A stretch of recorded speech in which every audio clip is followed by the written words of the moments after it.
J'avais 50 ans et n'avais pas couché avec une femme depuis 4 ans. Je n'avais pas d'amis femmes. Je les regardais quand j'en croisais une dans la rue ou ailleurs, mais je les regardais sans désir, avec une impression de futilité. Je me masturbais régulièrement, mais l'idée d'entretenir une relation avec une femme, même sans rapport sexuel, dépassait mon imagination. J'avais une petite fille de 6 ans née hors mariage. Elle vivait avec sa mère, à qui je versais une pension alimentaire. Je m'étais marié des années auparavant, à 35 ans. Mon mariage avait duré 2 ans et demi. C'est ma femme qui avait demandé le divorce. Je n'avais été amoureux qu'une seule fois. Elle était morte d'une cirrhose. Morte à 48 ans, alors que j'en avais 38. Ma femme avait 12 ans de moins que moi. Je pense qu'elle aussi est morte maintenant, mais je n'en suis pas sûr. Pendant les 6 années qui ont suivi le divorce, elle m'a écrit une longue lettre à chaque Noël. Je ne lui ai jamais répondu.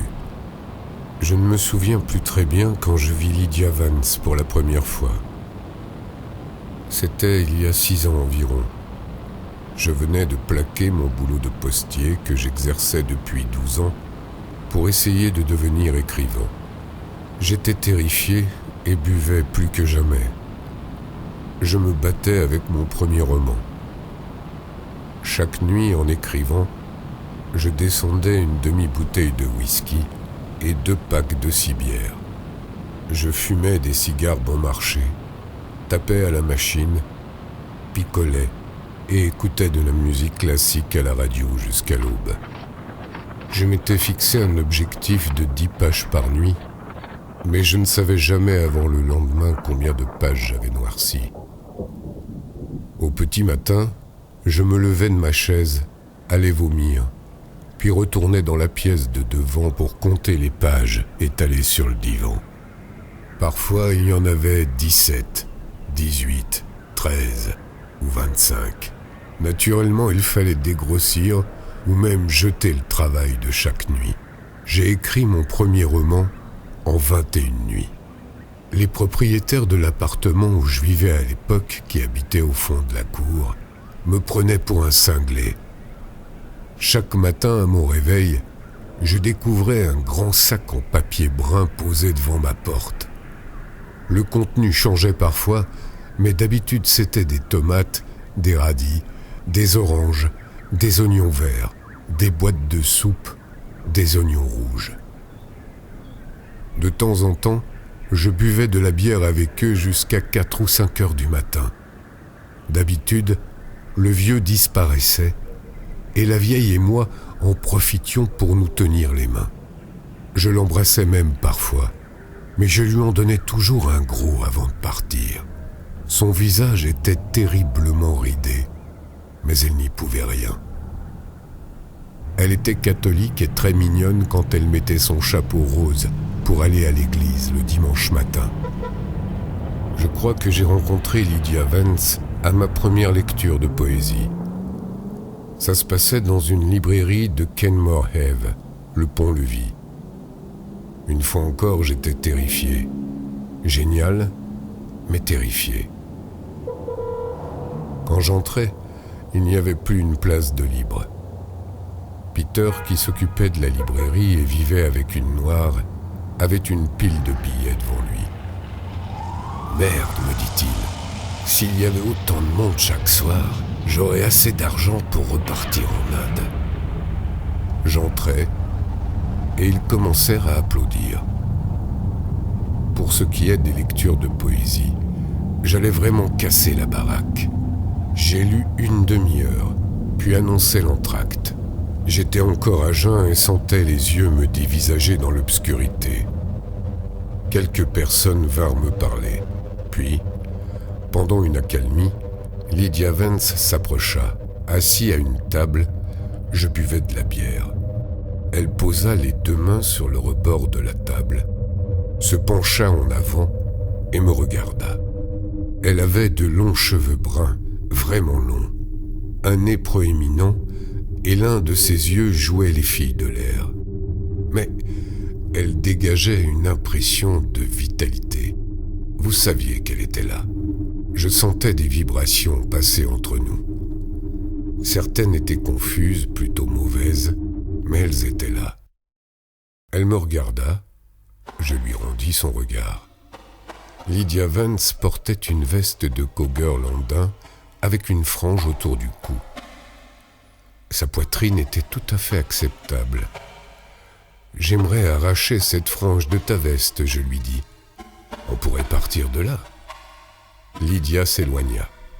Ça n'avait pas marché. Je ne savais jamais quoi dire aux dames. Elle avait un cul du tonnerre. Je gardais les yeux fixés sur ce cul merveilleux, tandis qu'elle s'en allait. Le fond de son blue jean le moulait à ravir, et je gardais les yeux fixés dessus, tandis qu'elle s'en allait. J'expédiais la seconde partie de la lecture et oubliais Lydia exactement comme j'oubliais les femmes que je croisais dans la rue. Je ramassais mon argent, signais quelques serviettes, quelques bouts de papier, puis partis et rentrais chez moi en voiture. À l'époque, je passais encore mes nuits à travailler sur mon premier roman. Je ne commençais jamais à écrire avant 6h, 18h. Avant, je tamponnais lettres et paquets au centre de tri postal. Il était 6h du soir quand ils sont arrivés, Peter et Lydia Vance. J'ai ouvert la porte.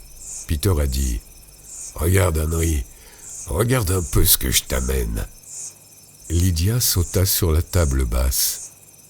Son blue jean la moulait plus que jamais.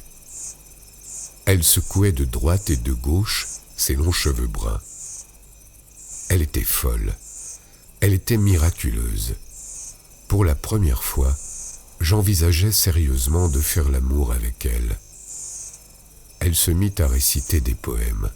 Ses poèmes. C'était très mauvais.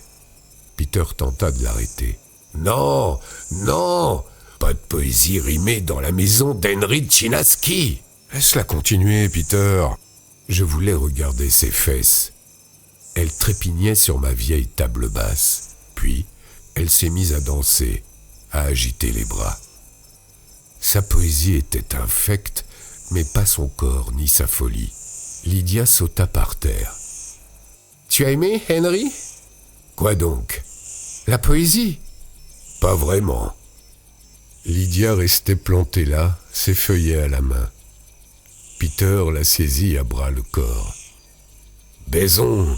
lui dit-il. « Allez, on va baiser. » Elle le repoussa. « Bon, d'accord, dit Peter. Si c'est comme ça, je m'en vais. »« C'est ça, va-t'en. J'ai ma voiture, dit Lydia. Je peux rentrer toute seule. » Peter courut jusqu'à la porte, puis il s'est arrêté et retourné. « Très bien, Chinaski, mais n'oublie pas ce que je t'ai amené. » Il claqua la porte. Il était parti. Lydia s'assit sur le divan près de la porte. J'étais assis à une trentaine de centimètres d'elle. Je l'ai regardée.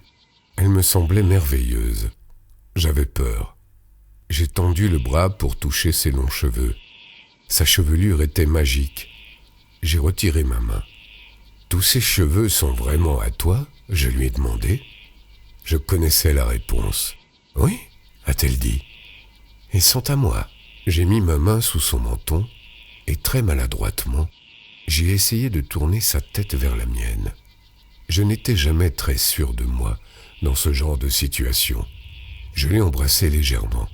Lydia a bondi sur ses pieds. « Faut que je m'en aille. Je paye un baby-sitter. »« Écoute, » lui-je dis calmement, « reste. C'est moi qui paierai. Reste juste un peu. »« Non, je peux pas. Faut que je m'en aille. » Elle s'est dirigée vers la porte. Je l'ai suivie. Elle a ouvert la porte, puis elle s'est retournée. J'ai tendu le bras vers elle pour la dernière fois. Elle a levé son visage et m'a gratifié d'un baiser d'oiseau. Ensuite, elle s'est écartée et m'a fourré ses feuillets dactylographiés dans la main. La porte s'est fermée. Je me suis assis sur le divan, les feuillets à la main, et j'ai écouté Sa voiture démarrait. Les feuillets étaient agrafés, photocopiés et intitulés « Elle ». J'ai lu quelques poèmes, ils étaient valables, pleins d'humour et de sexualité, mais mal écrits. Ils étaient signés de Lydia et de ses 3 sœurs, tout aussi enjouées, valeureuses et sexy. J'ai bâillé, puis j'ai mis les feuillets de côté pour ouvrir ma bouteille de whisky. Il faisait sombre dehors. La radio diffusait surtout Mozart, Brahms et Bie.